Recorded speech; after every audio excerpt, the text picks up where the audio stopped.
Romeo और Juliet की दुखद लेकिन अमर प्रेम कहानी में आपका स्वागत है। जोश, भाग्य और झगड़ते परिवारों की कहानी है। वेरोना शहर में दो शक्तिशाली परिवार मोंटेग्यू और कैपुलेट्स एक भयंकर प्रतिद्वंद्विता में उलझे हुए हैं। वे एक दूसरे से इतनी नफरत करते हैं कि उनके नौकर भी सड़कों पर लड़ाई करते हैं। एक रात युवा रोमियो मोंटेग्यू कैपुलेट पार्टी में घुस जाता है। वहां उसकी मुलाकात जूलियट से होती है, जो उसके परिवार के कट्टर दुश्मन की बेटी है। लेकिन जिस पल उनकी नजरें मिलती हैं, उन्हें पहली नजर में प्यार हो जाता है। वे एक दूसरे के प्यार में पड़ जाते हैं, इतना तेज कि अगले ही दिन वे चुपके से शादी कर लेते हैं। लेकिन खुशी ज्यादा देर तक नहीं टिकती। उसी दिन रोमियो का सबसे अच्छा दोस्त मर्कुटियो जूलियट के चचेरे भाई टाइबाल्ट के साथ एक घातक द्वंद्व में शामिल हो जाता है। रोमियो लड़ाई को रोकने की कोशिश करता है, लेकिन मर्कुटियो मारा जाता है।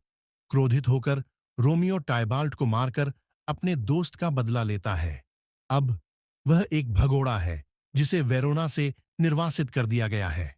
इस बीच जूलियट के माता-पिता को उसकी गुप्त शादी के बारे में कोई जानकारी नहीं है और वे उसकी शादी किसी दूसरे व्यक्ति पेरिस से तय कर देते हैं।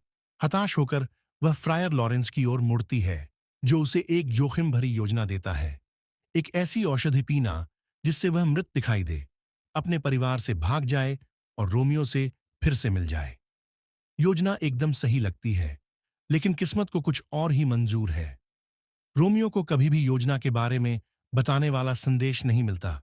जब वह जूलियट की मृत्यु के बारे में सुनता है, तो वह दिल टूटकर उसकी कब्र पर जाता है। यह मानते हुए कि वह वास्तव में चली गई है, वह जहर खा लेता है और उसके बगल में मर जाता है। कुछ क्षण बाद जूलियट जागती है, रोमियो को मृत देखती है और पूरी निराशा में अपनी जान ले लेती है। उनकी मौत वेरोना को हिला देती है।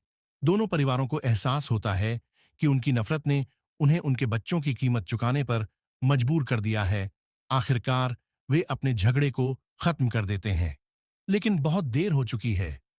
रोमियो और जूलियट की प्रेम कहानी हमें याद दिलाती है कि घृणा विनाश करती है, लेकिन प्रेम में घाव भरने की शक्ति होती है, यहां तक कि त्रासदी में भी।